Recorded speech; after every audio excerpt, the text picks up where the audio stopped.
जिज्ञासु आज तुलाराम जी ने अपनी पुत्री रंजना के शिक्षक बनने के उपलक्ष्य में इस कार्यक्रम का आयोजन किया है। इनके लिए बहुत बहुत आशीर्वाद है कि इतनी अधिक संख्या में भक्तगण यहाँ पर उपस्थित हुए हैं। मेरी ये इच्छा है कि जैसे रंजना की मनोकामना की पूर्ति हुई है, उसी प्रकार से अन्य भक्तगणों की जो मनोकामनाएं हैं वो भी पूर्ण होती रहें।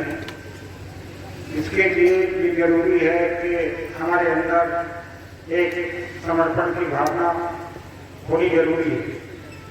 बहुत से की मनोकामनाएं पूरी होने के बाद भी वो उस चीज को नजरअंदाज करते हैं, तो उसे नजरअंदाज नहीं करना चाहिए, क्योंकि कहते हैं कि गुरु से कपट मित्र से चोरी, ऐसा व्यक्ति अंधा होता है या कोई। ये क्यों कहा गया? क्योंकि इस ब्रह्मांड के अंदर बहुत कुछ होता रहता है। जैसे हमारे शरीर के अंदर बहुत सारी क्रियाएं हो रही है, उनका हमें पता नहीं लगता। खाना हमने खाया, खाना हजम हो गया, पता नहीं लगता। खून का संचार शरीर के अंदर चल रहा, हमको पता नहीं चलता, लेकिन होता रहता है। इसी प्रकार के ब्रह्मांड के अंदर ये बहुत कुछ होता रहता, जिसका हमें पता नहीं लगता, उसको पता लग भी जाता है। जो उस स्टेज में होते हैं, जो उस अवस्था में पहुंच जाते हैं, जैसे सुरेंद्र सिंह साहब बोल रहे थे कि मैंने वो अनुभूति करी है जो अब कोई नहीं कर सकता। तो जब हम उस स्टेज में पहुंचते हैं तो हमें ये पता लग जाता कि इस सूक्ष्म जगत में क्या चल रहा है। देखिए, स्थूल जगत है, हम एक दूसरे को देख रहे हैं, बात कर रहे हैं, स्पर्श कर रहे हैं, अच्छा बुरा सुन रहे हैं, राग द्वेष कर रहे हैं। तो ये तो एक स्थूल चीज हम अपने सामने अनुभव कर रहे हैं, लेकिन एक अंतर जगत है। ये तो बाह्य जगत हो गया, एक अंतर जगत है। जब अंतर जगत में हम जाते हैं तो हमें बहुत सारी बातों का ज्ञान होता है, जिसके बारे में हमने कभी कल्पना भी नहीं करी थी, इमेजिन भी नहीं करी। ऐसी ऐसी घटनाएं घटती रहती हैं। जब मैं 5 तारीख को गया था तो बहुत फोन आए होंगे, खड़े होंगे कुछ लोगों ने, फोन मेरा बंद जा रहा था। तो 16 तारीख को जब मैं वापस आया तो मैंने गुरु जी तुम क्या कुछ हो गया था क्या? कुछ सोच रहे थे, पता नहीं कुछ क्या हो गया, ये फोन ही नहीं मिल रहा। जबकि मैंने बता भी दिया था 2-4 भक्तगणों से अपने कि ये फोन बंद रहेगा इतने दिन तक, क्योंकि बीच में डिस्टर्बेंस होने का मतलब ही नहीं था। जब हम उस स्थिति में पहुंचते हैं, उस स्टेज में पहुंचते हैं, तो पिछले पहुंचते हैं भक्तों के कल्याण के लिए ही तो पहुंचते हैं। इसलिए कहते हैं कि जो परमार्थ होता है, वृक्ष कबहू में फल भगे कभी न सत्य नीर, परमार्थ के कारण साधु धरा शरीर। तो परमार्थ के लिए ही साधु का जन्म होता है, वो परमार्थ के लिए कार्य करता है। लेकिन हम इस भाव से उस चीज को ले रहे हैं, हम क्या चाह रहे हैं और किस स्टेज पर जा रहे हैं, ये लेके प्रार्थना हो गया। और अब गुरु जी ने सही कर दिया, अब तो स्टेज ही खत्म हो गई। तो वो स्थिति भी होती है, एक अवस्था होती है। अगर हम उस अवस्था में अपने आप को संभाल लेते हैं तो समझो कल्याण हो गया। बहुत से सोचते हैं कि हम 10 सारी जिम्मेदारी से मुक्त हो जाएंगे, पोते पर पोते वाले हो जाएंगे, तब भक्ति भजन साधना गुरु का ज्ञान प्राप्त करेंगे। उनकी अज्ञान का, बल्कि बाल्यावस्था से ही या अपने जवानी स्थिति में ही अगर हम भक्ति के मार्ग को धारण कर लेते हैं तो इसे ऐसे व्यक्ति को मैं मानता हूँ कि बहुत ही सुबुद्धि है, कुबुद्धि नहीं है। बहुत से कुबुद्धि होते हैं, उनको कितने समझा दो उनकी समझ में बाहर नहीं पड़ पाती, बस वो अपनी किसी लाइन पे चलते रहते हैं। और जो तथाकथित पाखंडवादियों ने उनके दिमाग में जो चीज फीड कर दी वो उसी पर चलते रहते हैं। फीड कैसे कर देते हैं कि वो एक वातावरण में उसको रखते हैं कि उसके दिमाग में वो चीज छाती रहती है, वही उसके अवचेतन मन में सोच के छटे थे, वही उसको अच्छा लगता है। वो व्यक्ति का मार्ग पर नहीं चलते, वो अनुरक्ति के मार्ग पर चलते, वो भक्ति के मार्ग पर नहीं चल रहे। जब वो भक्ति के मार्ग पर नहीं चल रहे तो अनुगति कैसे होगी? नहीं होने की। वो भोग बालिका के मार्ग पर चल रहे, वो भोगों की ओर दौड़ने लगाता, तो ये भोग हमें बाहर की ओर दौड़ाते रहते हैं। तो इसलिए हमारे शरीर के अंदर जो इंद्रियां लगाई गई तो बाहर लगाई गई कि हम इनको उलट सकते हैं या नहीं। तो जो बहुत महावीर होता है वो इसको उलट देगा, जब वो इसको उलट देगा तब अपने अंदर पहुंचेगा। अंदर पहुंचने के बाद तब उसको कुछ अनुभूति होगी, ऐसे नहीं होगी कि बाहरी घूम रहे गंगा जमुनादास जमुनाए जमुनादास, सब जगह चलो जी, जहाँ जहाँ भी सत्संग हो या वहीं चलो, लेकिन सब जगह जाने से कोई फायदा नहीं है, क्योंकि वहाँ का आभा मंडल कैसा है ये तुम्हें नहीं पता। तुम तो खाली वो शब्द पढ़ के या शब्द सुन के बात पहुंच गए और हो गए, वहाँ का आभा मंडल बहुत ही दूषित हो, बहुत ही खराब हो। तो वहाँ जहाँ दूषित वातावरण होगा, जहाँ दूषित वायुमंडल होगा, तो वहाँ क्या होगा? नकारात्मक शक्तियों का वास होगा, और जब नकारात्मक शक्तियां होंगी तो वहां तुम्हें पता है क्या होता, वहां पे अनिष्ट ही होता है, वहां शुभ नहीं होता, शुभ ही अशुभ होता, वहां की जीवन की लड़का खत्म हो जाती, उनका पूरा जीवन बर्बाद हो जाता है। इसलिए कहा गया कि जो गुरु से कपट करता है, मित्र से चोरी करता है, तो उसकी कैसी गति होती है? उसकी दुर्गति ही होती है। लेकिन हम गुरु के बारे में जानते नहीं है, गुरु को हम बना लेते हैं, बस देखा देखी हमने बना दिया, उन शब्दों को, यंत्रों को, मंत्रों को, उस प्रणाली को हमने अपना लिया, लेकिन हमने अंदर उतर के उस प्रणाली को नहीं अपनाया, हमने बाहर से उसको धारण करा। बाहर से जो कितनी बढ़िया हो, सुंदर हो, रूपवान हो, ये तो खाद मांस और मलमूत्र से बना हुआ है, ये लेकिन मिट्टी में मिलना है। लेकिन इसकी वो अंदर जो चेतना है, उसको चलाने वाली है, वो कितनी सुंदर है, वो है महत्वपूर्ण, वो है गॉड गिफ्ट, जो बाहर वाला गॉड गिफ्ट अंदर वाला है। हम जब वहां पहुंचेंगे तब हमें पता लगेगा कि हमारा उद्देश्य क्या था, हम क्यों आए थे, इस संसार में आने का उद्देश्य क्या था। जब बच्चा बाल्यावस्था में होता, छोटा सा होता, तो उसे अपना इस्लामी याद होता।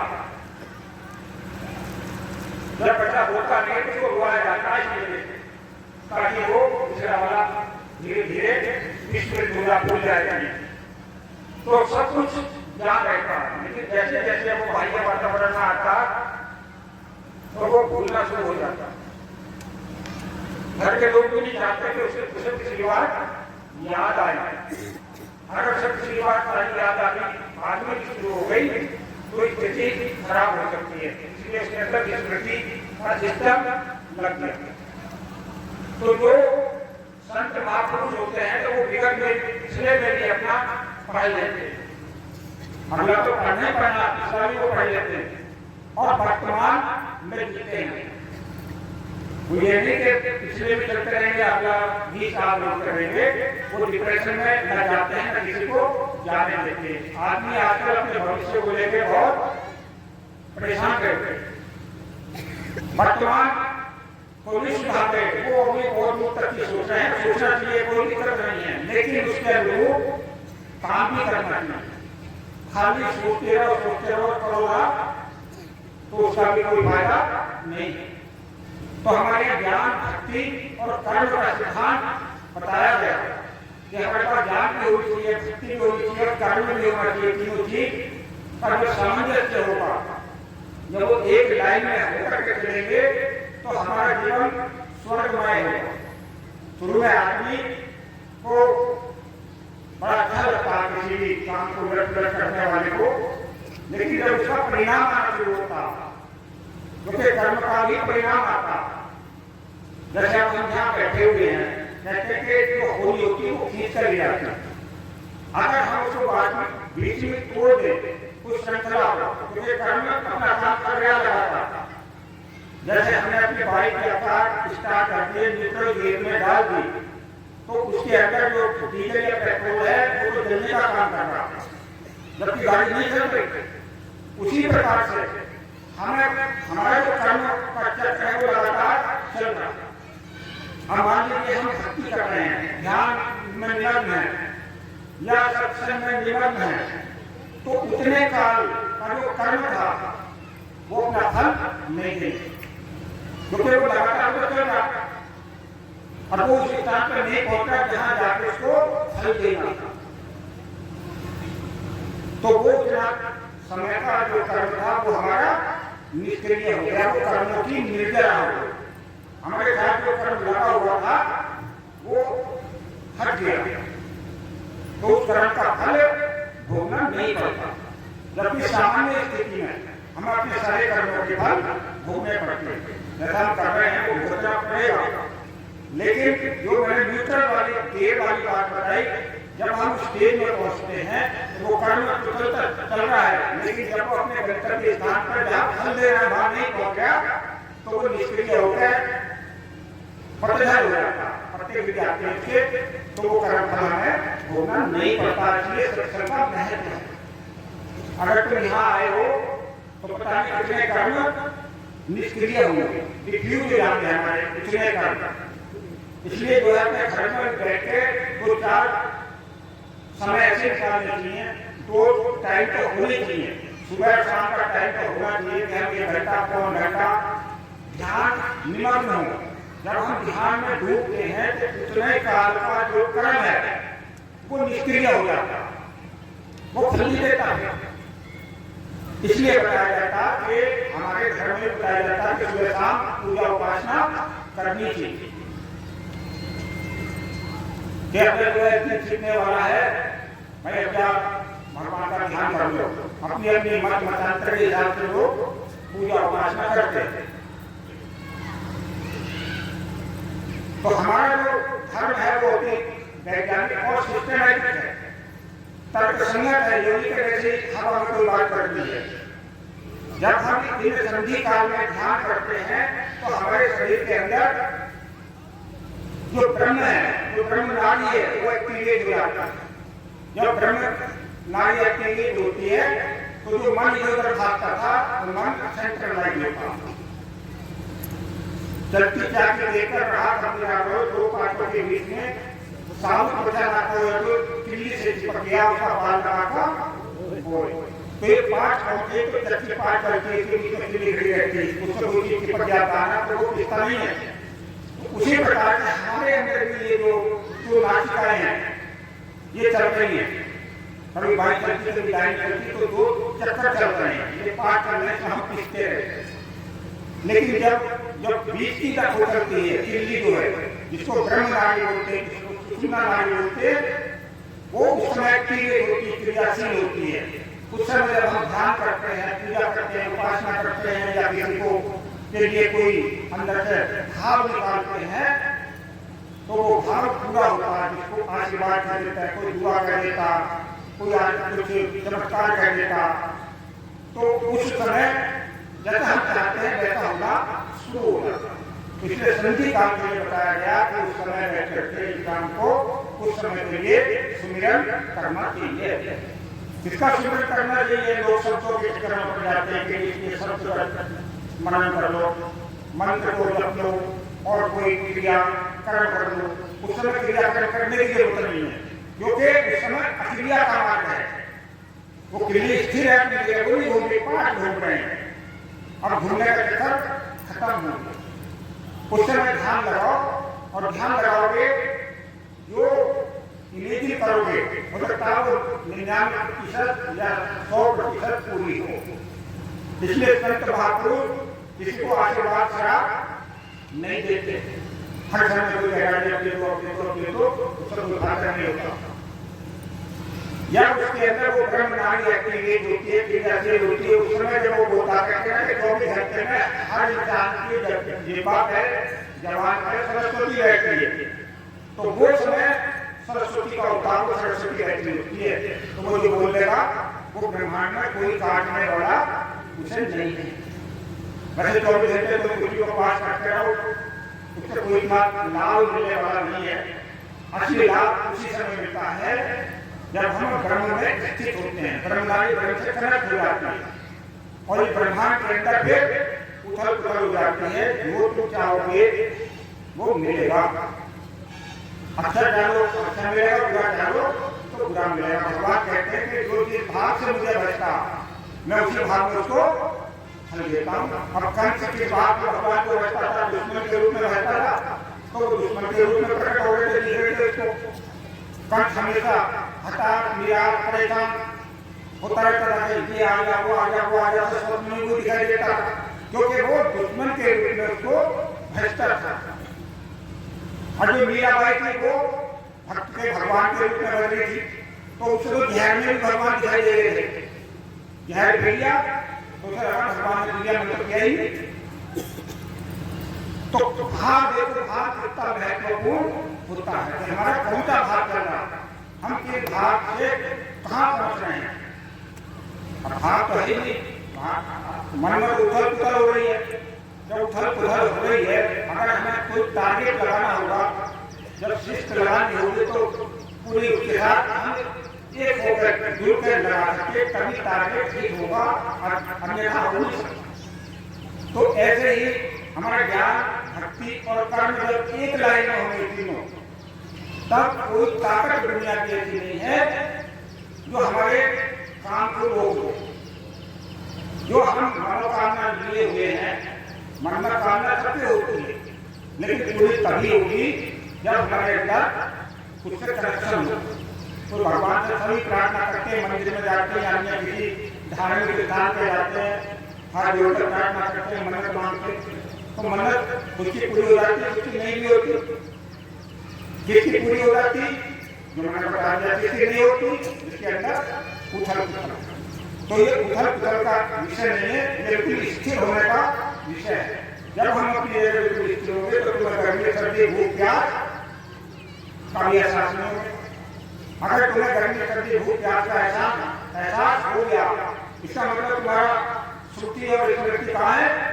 वहाँ गर्मी में या भूख में या प्यास में, मान में सम्मान में पहुंच गई, तो तुम्हारी एनर्जी तो उधर भागना, जहां लगानी थी वहां तो लगी नहीं। तो हमें कहाँ लगानी है? ये अंदर से प्रकटीकरण हो। बाहर से तो खाली प्रेरणा मिल रही है, लेकिन प्रकटीकरण अंदर से हुआ। जैसे बीज के अंदर सब कुछ छिपा हुआ है, जब हम उसको अनुकूल परिस्थिति पैदा कर देते हैं उसके लिए, तब उसके अंदर जो छिपा हुआ जो भी कुछ है वो प्रकटीकरण उसका होना शुरू हो जाता। तो ऐसे हमारे चित्त के अंदर क्या चीज छिपी हुई है? जन्म जन्मांतर के कर्म संस्कार छिपे हुए, उन्हें जागृत करने के लिए हम भजन बंदगी सत्संग सुमिरन का सहारा लेते हैं, तो कोई जरूरत नहीं थी। मतलब वो परिस्थिति कहाँ पैदा होगी? वो परिस्थिति किसी महापुरुष का सानिध्य प्राप्त करने को, सानिध्य प्राप्त कर लिया हमने, उलट पुलट तो अंदर जो उलट पुलट चीज है के अंदर वो तो जागृत होगी, वो वाली नहीं होगी जो हम चाह रहे थे, क्योंकि हम उस वातावरण में गए ही नहीं जहाँ उसका जागरण होना था। अब जागरण की बात आती है, जागरण करते, अब नवरात्रि आ जाए 30 तारीख से जागरण होंगे, मंदिरों में भी होते, देवी का जागरण होगा, देवी का जागरण होगा। तो देवी का जो देवी है, देवी का मतलब पावर जो शक्ति है, वो कहाँ जागृत हो रही है? हो रही है। हम बाहर वाली देवी को सोचते हैं कि वो देवी जो अष्टभुजी नारायणी जो प्रकट होगी, उस अष्टभुजी के चक्कर में बस नतमस्तक रहते हैं। असली जो देवी को पावर है, वो शक्ति है हमारी, उसे जगाने के लिए हम ये अनुष्ठान करते हैं, हम व्रत रखते हैं, आज का, होली का, दशहरे का। लेकिन व्रत नहीं रख रहे, व्रत का मतलब एक संकल्प होता, एक निश्चय होता कि हम अपनी शक्ति को जागृत करेंगे। कितने साथ शक्ति को जागृत करेंगे? कोई नहीं करता। व्रत भी रखते तो जो सामान्य दिनों में खाते उससे ज्यादा करते हैं, बड़े व्रतों में व्रत में इंसान को उल्टी आ रही हो या कब्ज हो रहा हो तो क्यों हो रहा हो, इसका मतलब वो व्रत नहीं है। दिखाने के लिए खाली कि हाँ भाई हम भी धर्मात्मा हो गए, हमने भी व्रत कर लिया, लेकिन व्रत का मतलब खाली खाना पीना छोड़ देने से नहीं होता। भगवान ने कहा है कि इसको कौन प्राप्त कर सकता, कौन भक्ति कर सकता, वो कर सकता जो समभाव में रहता है, हर चीज के समभाव में, खाने में, पीने में, बोलने में, जानने में, उठने में, बैठने में, व्यवहार में, कारोबार में, जो सम है, जो समस्त भाव में स्थित है, वही मुझे प्राप्त कर सकता। तो ना जाके खाने वाला उसको प्राप्त कर सकता, तो ना बिल्कुल भूखा मरने वाला उसको प्राप्त कर सकता। अगर भूखा मरने से भगवान प्राप्त हुआ करते तो पहले अकाल पड़ते थे बहुत, तो वे सारे अकाल वाले जो मरते थे भूखे वे तो मुक्त हो जाते हैं। तो भगवान ने हमें हर चीज निर्णय करने की पावर दी है, ताकत दी है कि तुम विचार करो, चिंतन करो, हाँ ये वास्तव में बात सही है गलत है। अगर हमारे अंतःकरण में वो बात तुलनात्मक रूप से सही आ गई है तो उसको तो ग्रहण करो, और अगर थोड़ा भी डिस्टर्ब है, अनवैलेंस है वो चीज, तो उसको क्या होगा। जब कितनी हमें बताई गई होगी बहुत बढ़िया है, बहुत ही बढ़िया है, हो सकता पैरामाइसिन का इंजेक्शन एक आदमी के लिए तो लाभकारी है, दूसरे के लिए हानिकारक भी हो सकता, इसलिए डॉक्टर पहले थोड़ा सा लगा के देखता है यहाँ, अगर वो खपोला का पड़े तो फेंक लेगा, अगर खपोला निकला तो लगा देगा। तो हमें देखना कि कौन सी चीज हमारे लिए लाभकारी है, गुणकारी है, उसको धारण कर लेना चाहिए और दृढ़ निश्चय के साथ करना चाहिए। ये नहीं कि वैसे हवा में बात कर रहे हैं, हवा में बात करने से कोई फायदा नहीं है, क्योंकि जीवन कितना अनमोल है, जीवन के अनमोलता का पता तब लगता जब समय गुजर जाता। तो कहते के समय बीती पूरी का पछताने का करना पड़ता है, जब कृषि सुखानी फिर जब फसल सूख जाती है, फिर बारिश पड़ती हो तो उसका कोई मूल्य नहीं है, कोई फायदा नहीं है। ऐसे ही जब हमारा ये सारा छूट जाता, बेकार हो जाता, तो फिर भक्ति भजन सुमिरन संध्या करने का कोई फायदा नहीं है। खाली तुम पहाड़ी दुख सुख के चक्कर मत लगो, ये दुख सुख तो अपने आप खत्म होने शुरू होंगे जब हम ध्यान लगाना शुरू करेंगे। ध्यान तो हम लगाते ही नहीं, हम तो खाली गुरु जी के पास आ रहे हैं, गुरु जी को पानी में भूख मार दो जरा, गुरु जी के दुआ कर दो जरा, बस 90% कहते हैं, 10% तो सही है, लेकिन 90% कैसे आते हैं समझाने के बाद भी नहीं समझते। खुद भी तो प्रयास करो, जब खुद प्रयास करोगे तो वो चीज अपने आप मिलेगी, अपने तो रास्ता बताएंगे। अब सूर्य का प्रकाश है तो वो तो सब तक पड़ रहा, ऐसे गुरु का जो प्रकाश है वो तो सब तक पड़ रहा, आप तो कितना ग्रहण कर रहे हो, कितना धारण कर रहे हो, वो है महत्व। अब हम धारण करते ही नहीं, ना बात सुनते, सुनने के बाद ना उस पर चलते, जब चलने के लिए धर्म द्वारा कौन सी दिशा में चलते उसी दिशा में तो हम धर्म द्वारा नहीं जाते। ऐसे गुरु के बताए गए मार्ग पर अगर नहीं चलेंगे, रास्ते पर नहीं चलेंगे तो हम अपनी मंजिल कैसे हासिल कर लेंगे। जो दुख है, दरिद्रता है, दिक्कत है, परेशानी है, वो कब दूर होगी जब हम उसके निराकरण, उसके निवारण के लिए चलेंगे। करते तो ही नहीं, हमके गुरु की सोच रहे थे गुरु की करने सारे काम हम अपनी समझ करना पड़े। मैं कह रहा हूँ बेटा बैठो सामने होता बैठ गया, मैं कह रहा हफ्ते में कम से कम एक दिन साप्ताहिक सत्संग तो कर लो, फिर टाइम ही नहीं मिलता। टाइम तो मिल जाता है जब समय आ जाता है, सब टाइम मिल जाता है।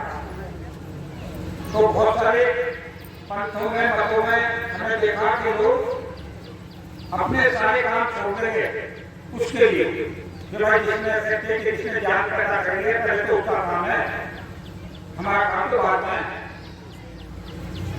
हमारे को अगर 10 रुपए का किराया भी लगा हुआ है, सब सोचेंगे यार वो खर्च करना चाहे अस्पताल में 10,000 रुपये लगा हो, तो इस समझने की बात है। तो जिसको कहते हैं उसने पैदा करा, उसके लिए तो थोड़ा बहुत समय जरूर निकालना चाहिए। ये तो सबसे पहले भक्ति तो यहाँ से शुरू होती है।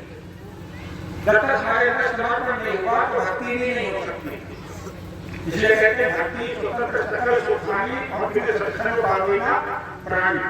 सभी सुखों की खान है, लेकिन बिना संगति के, शब्द संगति के हम तो प्राप्त नहीं कर सकते। शब्द संगति, शब्द माने अच्छा, जब अच्छी संगति करेंगे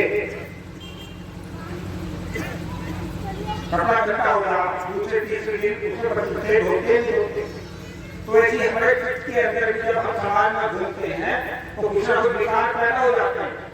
उस विकार को दूर करने के लिए ही तो सत्संग की या भजन की आवश्यकता पड़ती है। इसलिए सत्संग और भजन को भी अपने जीवन की दिनचर्या में शामिल करना चाहिए।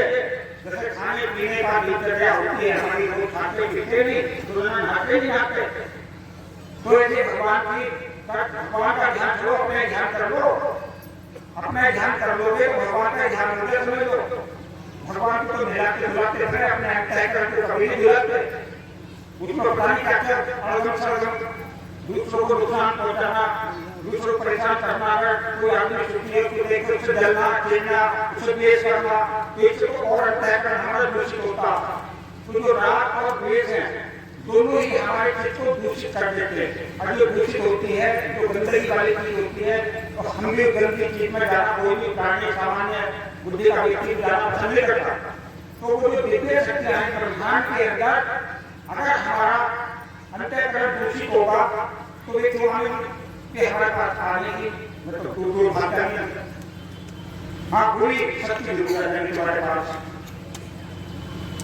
अच्छे वाली नहीं आने की, बुरी वाली आएगी। फिर जाने के डर उधर जाकर को मार गया टक्कर, उसने दिशा बदल दी अपनी, जबकि जाना था उसे अपनी दिशा में, अब दूसरी दिशा में क्यों आ गया? इसीलिए आ गया क्योंकि हमारा अंतःकरण बहुत दूषित है। हमें बहुत अच्छा लगता है शुरू में, लेकिन बाद में जब उसके घातक परिणाम आते हैं हमारे सामने, तब कहते हैं भगवान हमारे को कर्म कर लिया था, जो हमारे सामने आ देखना पड़ा हमें। अब भगवान को दोष देना शुरू कर देते। भगवान तो निर्णयात्मक शक्ति है, वो निर्णय करता, वो निर्णय देगा। जैसे देवता बैठा रहता, दो वकील आपस में बहस करते रहते हैं, तो निर्णय कौन देगा? जज देगा। तो ऐसी वो परमात्मा तो जज है, वो तो निर्णय देगा अपना। वो ये नहीं वो आपका पट्टी जो बन रही है वो इसलिए बन रही है कि वो किसी से भेदभाव नहीं करता। वो जैसा होगा ऐसा ही काम करते हैं। तो उस कर्म को काटने के लिए बता दिया मैंने। जब कोई रिश्ते होकर बैठा हो, तुम्हारे पास रात वेद दुख सुख के रूप में सब आगे आते रहेंगे, जाते रहेंगे, आते रहेंगे, जाते रहेंगे, क्योंकि गाड़ी न्यूट्रल गियर में डालना तो तेल तो हो रही है। तो हमारे अंदर का तेल क्या है? कर्म है। तो वो कर्म अपने आप करते रहेंगे। कितना सीधा सिद्धांत लेते। तो इसलिए सत्संग और भजन जरूर करना चाहिए। बहुत खुशी की बात है, बहुत अच्छी बात है कि संख्या में संगत आ रही है। और मैं ये मानता हूँ कि निश्चित रूप से वो ब्रह्मांडीय शक्ति जो सबके चारों तरफ मंडरा रही है, कुछ को अनुभव हो जाता, कुछ को नहीं होता। वो हमें जरूर हमारी मनोदशा के अनुकूल काम करेंगे, हमारा सहयोग करेगी, हमारा फायदा करेगी। धन्यवाद। हमारा हंड्रेड बोल देंगे। हेलो, बाहर